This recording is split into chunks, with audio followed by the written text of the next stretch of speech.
നമ്മൾ ഈ project vice invoicing അല്ലെ പ്രൊജക്റ്റ് വൈസ് ജോബ് ഓറിയൻറ്റഡ് ആയിട്ടുള്ള ആപ്ലിക്കേഷൻ ആണെന്നുണ്ടെങ്കിൽ നമുക്ക് ഇവിടെ ഫസ്റ്റിൽ തന്നെ നമുക്ക് പ്രൊജക്റ്റ് ക്രിയേറ്റ് ചെയ്യാൻ പറ്റും. ഓക്കെ, നമുക്ക് ഓരോ വർക്കുകളും ഓരോ പ്രൊജക്റ്റായിട്ട് ക്രിയേറ്റ് ചെയ്യാൻ പറ്റും. നമ്മളിപ്പോൾ പ്രൊജക്റ്റ് മാസ്റ്ററിൽ പോയി കഴിഞ്ഞാൽ നമുക്കിവിടെ പ്രൊജക്റ്റ് കോഡ് വരും. നമുക്കിവിടെ എന്താണെന്ന് ഡീറ്റെയിൽസ് കൊടുക്കാം. Project date, project reference, proposal number, നമ്മൾ ഓൾറെഡി കൊട്ടേഷൻ കൊടുത്തിട്ടുണ്ടെങ്കിൽ അതിൻ്റെ ഡീറ്റെയിൽസും കാര്യങ്ങളും കൂടെ കൊടുക്കാം. പ്രൊജക്റ്റ് നെയിം, എന്താണ് പ്രൊജക്റ്റ് നെയിം എന്നുള്ളത് കൂടെ കൊടുക്കാം.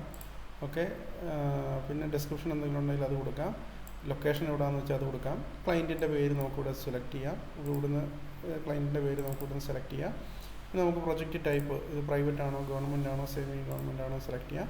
പ്രൊജക്റ്റ് വാല്യൂ, നമ്മൾ ഈ ടോട്ടൽ പ്രൊജക്റ്റിന് നമ്മൾ എത്രയാണ് കോസ്റ്റ് നമ്മൾ കൊടുത്തേക്കുന്നത് എന്നുള്ളതിൻ്റെ ഇത് നമ്മൾ തേർഡ് പാർട്ടി കമ്മീഷൻ എന്തെങ്കിലും കൊടുക്കുന്നുണ്ടെങ്കിൽ അതിൻ്റെ ഡീറ്റെയിൽസ് കൂടെ കൊടുക്കാം. നമുക്ക് സ്റ്റാർട്ടിംഗ് ഡേറ്റും എൻഡ് ഡേറ്റും ഇതിപ്പോൾ നമുക്ക് പർട്ടിക്കുലർ ഒരു ടൈം ഉണ്ടെന്നുണ്ടെങ്കിൽ ഈ പ്രൊജക്റ്റ് കംപ്ലീറ്റ് ചെയ്യാനായിട്ട് ഒരു പർട്ടിക്കുലർ ടൈമും അങ്ങനെ എന്തെങ്കിലുമൊക്കെ ഉണ്ടെന്നുണ്ടെങ്കിൽ നമുക്കിവിടെ മെൻഷൻ ചെയ്യാം. ഇല്ലെന്നുണ്ടെങ്കിൽ നമുക്കിങ്ങനെ അത് ഒന്നും ചെയ്യേണ്ട ആവശ്യമില്ല. കറണ്ട് സ്റ്റാറ്റസ്, പ്രൊജക്റ്റ് നമ്മൾ റണ്ണിങ്ങിലാണോ, നോട്ട് സ്റ്റാർട്ടഡ് ആണോ, ക്യാൻസൽഡ് ആണോ എന്നാണ് ഇത് കൊടുക്കുക. എന്നിട്ട് നമ്മളിവിടെ സേവ് ചെയ്യുക.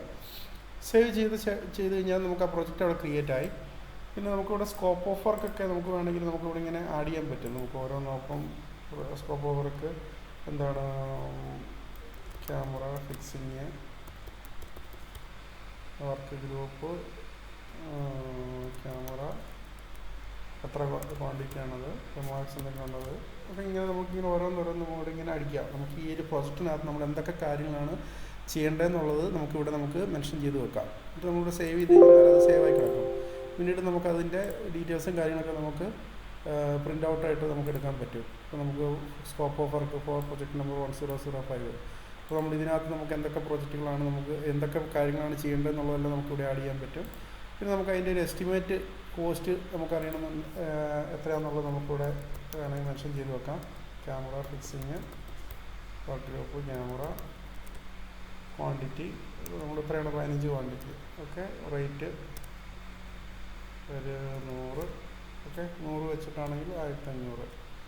ഓക്കെ, ഇവിടെ നമുക്ക് ഒരു ഓപ്ഷൻ ഉണ്ടായി സാർ. നമുക്കിപ്പം നമ്മുടെ ടോട്ടൽ എസ്റ്റിമേറ്റ് ചെയ്തേക്കുന്നത് 15,100 നമ്മുടെ എസ്റ്റിമേഷൻ. അതായത് നമ്മുടെ കോസ്റ്റ് പ്രൈസാണ് ഈ പറയുന്നത്. നമ്മളൊരു 15 ക്യാമറ ഫിക്സ് ചെയ്യാനായിട്ട് നമുക്ക് എത്രത്തോളം കോസ്റ്റ് വരുന്നു എന്നുള്ളതാണ് നമ്മൾ ഇതിനകത്ത് മെൻഷൻ ചെയ്ത് വെക്കുന്നത്. അതെന്ത് വേണമെങ്കിലും നമുക്ക് ആഡ് ചെയ്യാം. ഇപ്പോൾ നമ്മൾ workers salary, okay, salary quantity 1, rate ഒരു 3000 രൂപയാണ് കണക്കാക്കുന്നതെന്നുണ്ടെങ്കിൽ ഇങ്ങനെ നമുക്ക് ഈ ഒരു പ്രൊജക്റ്റിന് വേണ്ടിയിട്ട് നമ്മൾ കണക്കാക്കിയേക്കുന്ന ഒരു പ്രൈസിങ് ഉണ്ടാവും. അതായത് നമ്മുടെ കോസ്റ്റാണ്, നമ്മുടെ സെല്ലിംഗ് പ്രൈസ് അല്ല, നമ്മുടെ കോസ്റ്റാണ് ഈ പറയുന്നത്. അത് എത്രത്തോളം ഉണ്ടാകും എന്നുള്ളത് നമുക്കിങ്ങനെ ഓരോന്ന് 1 by 1 ആയിട്ട് നമുക്കിങ്ങനെ ആഡ് ചെയ്ത് നോക്കാം. ഓക്കെ, എന്നിട്ട് നമുക്ക് ഇവിടെ നമുക്ക് ടോട്ടൽ ഇപ്പം ഈ ഒരു പ്രൊജക്റ്റ് ചെയ്യുന്നതിന് 28,100 നമ്മുടെ കോസ്റ്റ് വരുന്നത്. ഓക്കെ, നമ്മുടെ സെല്ലിംഗ് പ്രൈസ് വരുന്നത് വേറെയാണ്. നമ്മളിപ്പോൾ കോട്ട് ചെയ്തേക്കുന്നത് 90,000. നമ്മുടെ എസ്റ്റിമേറ്റ് കോസ്റ്റ് വരുന്നത് 28,100. ഇവിടെ നമുക്കൊരു ഓപ്ഷൻ ഉണ്ട്, കൺട്രോൾ പ്രൊജക്റ്റ് കോസ്റ്റ് വിത്ത് എസ്റ്റിമേറ്റ്സ് എന്ന് പറഞ്ഞൊരു ഓപ്ഷൻ ഉണ്ട്. ഇതിപ്പോൾ നമുക്ക് ടിക്ക് ചെയ്തിട്ട് കഴിഞ്ഞാൽ നമ്മൾ ഈ പ്രൊജക്റ്റിന് വേണ്ടിയിട്ട് നമ്മൾ പർച്ചേസ് ചെയ്യുകയോ അല്ലെങ്കിൽ എന്തെങ്കിലും എക്സ്പെൻസ് ചെയ്യുകയോ ചെയ്ത് കഴിഞ്ഞാൽ ഈ ഒരു എസ്റ്റിമേറ്റിന് മേലെ പോയി കഴിഞ്ഞാൽ, ടോട്ടൽ കോസ്റ്റ് മേലെ പോയി കഴിഞ്ഞാൽ നമുക്ക് വാണിംഗ് വരും. അപ്പോൾ അങ്ങനെ വേണമെങ്കിൽ നമുക്ക് വാണിംഗ് ഒക്കെ സെറ്റ് ചെയ്ത് വെക്കാൻ പറ്റും. നമ്മളിവിടെ സേവ് ചെയ്ത് കഴിഞ്ഞാൽ ഇത് കോസ്റ്റ് സേവ് ആവും.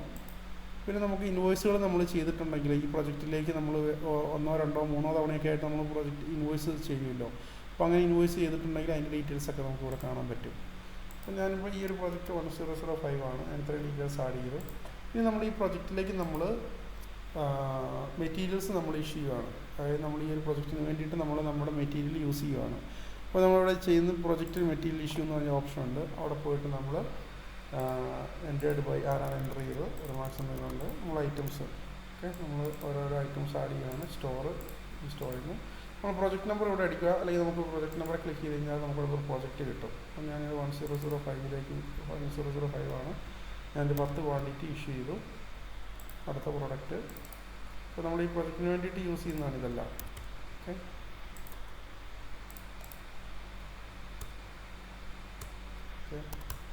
ടോട്ടൽ 76.66 ഇതിൻ്റെ കോസ്റ്റ്. ഇത് കോസ്റ്റ് വാല്യൂയിലായിരിക്കും എടുക്കുന്നത്.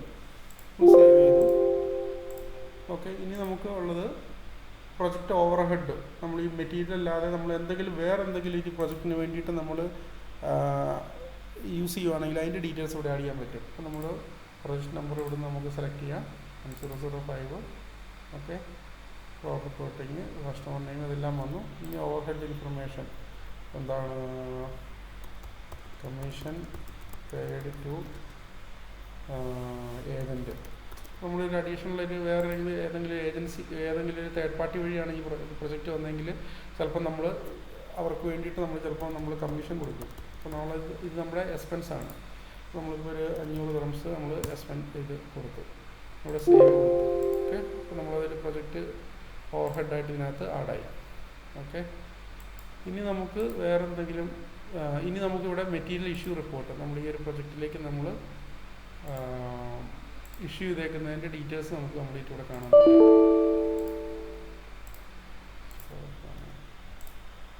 ഓക്കെ, ഇവിടെ നമുക്ക് ഉണ്ടാവും. അപ്പോൾ ഏതൊക്കെ പ്രൊജക്റ്റിലേക്കാണെന്നുള്ളത് നമുക്കിവിടെ കാണാൻ പറ്റും. ഓക്കെ, ഇനി നമുക്ക് പ്രൊജക്റ്റ് കോസ്റ്റ് വ്യൂ. അപ്പോൾ നമ്മൾ ഈ പ്രൊജക്റ്റ് സെലക്ട് ചെയ്ത് കഴിഞ്ഞാൽ ഇതാണ് നമ്മുടെ പ്രൊജക്റ്റിൻ്റെ ടോട്ടൽ കോസ്റ്റ് വരുന്നത്. അതായത് നമ്മൾ ഇത്രയും സാധനങ്ങൾ ഇഷ്യൂ ചെയ്തിട്ടുണ്ട്. നമുക്ക് ഇംപ്ലോയീസ് റിസോഴ്സസ് യൂസ്ഡ്, അങ്ങനെ പല നമുക്ക് ഡേറ്റ് വൈസ് നമുക്ക് കാണാൻ പറ്റും. ഓരോ ഇന്ന ഡേറ്റ് വരെ എത്ര കോസ്റ്റ് ആയി എന്നുള്ളതിൻ്റെ എല്ലാ ഡീറ്റെയിൽസ് ഇവിടെ കാണാൻ പറ്റും. അതിൻ്റെ പ്രിൻ്റ് ഔട്ട് നമുക്ക് എടുക്കണമെങ്കിൽ അതിൻ്റെ പ്രിൻ്റ് ഔട്ടും നമുക്ക് ഇങ്ങനെ എടുക്കാൻ പറ്റും, ടോട്ടൽ പ്രൊജക്റ്റ്. ഓക്കെ, അപ്പോൾ നമ്മുടെ ബെനിഫിറ്റ് ഓർ ലോസ്, അതായത് നമ്മൾ ടോട്ടൽ നമ്മൾ എത്ര രൂപയ്ക്കാണ് പ്രൊജക്റ്റ് എടുത്തേക്കുന്നത്? 90,000. ഓക്കെ, ഇതുവരെ നമുക്ക് എത്ര കോസ്റ്റ് ആയിട്ടുണ്ട്?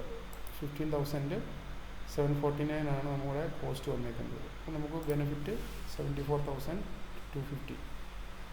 ഓക്കെ, അപ്പോൾ നമുക്ക് എപ്പോൾ വേണമെങ്കിലും നമ്മുടെ കോസ്റ്റ് നമ്മുടെ പ്രൊജക്റ്റിൻ്റെ ഇത് കാണാൻ പറ്റും, എത്രത്തോളം പ്രോഫിറ്റബിൾ ആണെന്നുള്ള അറിയാൻ പറ്റും കോസ്റ്റ് വ്യൂല്. പിന്നെ പ്രൊജക്റ്റ് സമ്മറിയിൽ പോയി കഴിഞ്ഞാൽ നമുക്കിവിടെ ഈ പ്രൊജക്റ്റിൻ്റെ നമുക്ക് ഇപ്പോൾ 1,005. ഓക്കെ, 90,000 ആണ് പ്രൊജക്റ്റ് വാല്യൂ.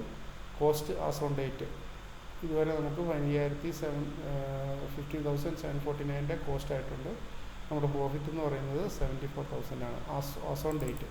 ഇതിൽ ഡബിൾ ക്ലിക്ക് ചെയ്ത് കഴിഞ്ഞാൽ നമുക്കതിൻ്റെ ഈ കോസ്റ്റ് എങ്ങനെയാണ് വന്നതെന്നുള്ളതിൻ്റെ ഡീറ്റെയിൽസ് എല്ലാം നമുക്കിവിടെ കാണാൻ പറ്റും.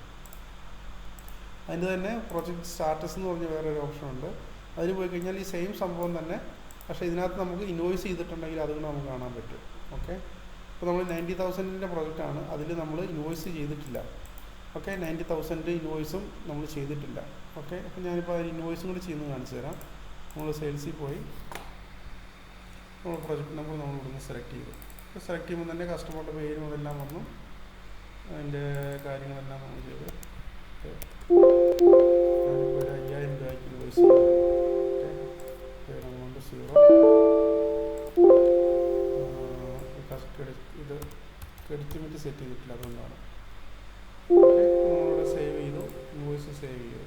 ഓക്കെ, ഇനി നമ്മൾ ഈ പ്രൊജക്റ്റ് പോയി കഴിഞ്ഞാൽ പ്രൊജക്റ്റ് സ്റ്റാറ്റസിൽ പോയി കഴിഞ്ഞാൽ ഇതൊക്കെ ഉണ്ടാവും. നമ്മൾ ഈ പ്രൊജക്റ്റ് നമ്മൾ 1,005 പ്രൊജക്റ്റ് 90,000 ആയിരുന്നു പ്രൊജക്റ്റ് വാല്യൂ. അതിൽ 5,000 രൂപയുടെ ഇൻവോയ്സ് ചെയ്തിട്ടുണ്ട്. ഇനി ബാലൻസ് 85,000 ഇൻവോയ്സ് ചെയ്യാനുണ്ട്. ഓക്കെ, ഡബിൾ ക്ലിക്ക് ചെയ്ത് കഴിഞ്ഞാൽ നമുക്കിവിടെ പ്രൊജക്റ്റ് ഇൻവോയ്സിൽ പോയി കഴിഞ്ഞാൽ നമുക്കിവിടെ കാണാൻ പറ്റും. ഓക്കെ, എത്ര കിട്ടി എത്രയാണെന്നുള്ള കാണാൻ പറ്റും. ആഡ് ഇൻവോയ്സ് ഇവിടുന്ന് തന്നെ ആഡ് ചെയ്യാനായിട്ടൊക്കെ പറ്റും. അപ്പോൾ ഇതാണ് പ്രൊജക്റ്റ് ബേസ് ആയിട്ടുള്ള, പ്രൊജക്റ്റിനെ ബേസ് ചെയ്തിട്ട് നമ്മൾ വർക്കുകൾ എടുത്തു കഴിഞ്ഞാൽ നമുക്ക് ഇങ്ങനെ കാണാൻ പറ്റും. പിന്നെ ബാക്കിയുള്ളതെല്ലാം നോർമൽ ഇതുപോലെ തന്നെ നമ്മൾ സെയിൽസ് ഇൻവോയ്സ് ചെയ്യുന്നതും അതുപോലെ ഡെലിവറി നോട്ട്, പ്രൊഫോമ ഇൻവോയ്സ്, കൊട്ടേഷന്, ഇൻവെൻട്രി പർച്ചേസ്, സെയിൽസ്, ബാക്കിയുള്ളതെല്ലാം നോർമലായിട്ട് ചെയ്യുന്ന എല്ലാ സംഭവങ്ങളും നമുക്ക് ഇതിനകത്ത് ചെയ്യാനായിട്ട് പറ്റും.